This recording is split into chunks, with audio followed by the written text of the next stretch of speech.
Este TFG se centra en 3 palacios en Riad, representativos de la arquitectura tradicional nesti, con tal de poder entender su construcción, deterioro y conservación. Pero, ¿por qué estudiar la arquitectura de tierra del siglo XX en Riad?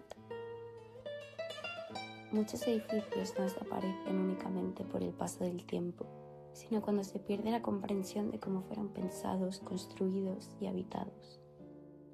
La arquitectura tradicional en la región del Nest es el resultado de un conocimiento profundo del lugar, una arquitectura de tierra que dialoga con el clima, los recursos disponibles y con una cultura en la que lo constructivo, lo social y lo religioso forman parte de un conjunto inseparable.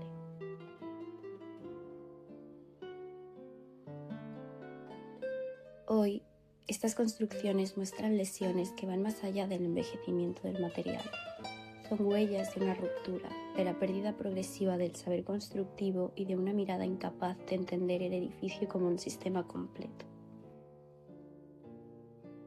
Este trabajo nace a partir de la necesidad de volver a mirar con atención, a través del análisis de materiales, de las técnicas constructivas y del estudio de las lesiones y sus causas.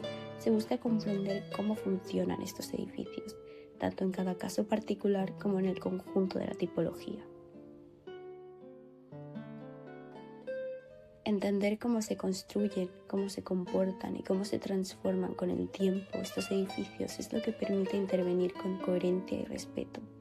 No se trata de corregir daños de forma aislada, sino identificar criterios que puedan aplicarse a arquitecturas con características similares. De este modo, el estudio pretende contribuir a una conservación que no imponga soluciones externas, sino que surja del propio entendimiento de la arquitectura vernácula de la región del Nest.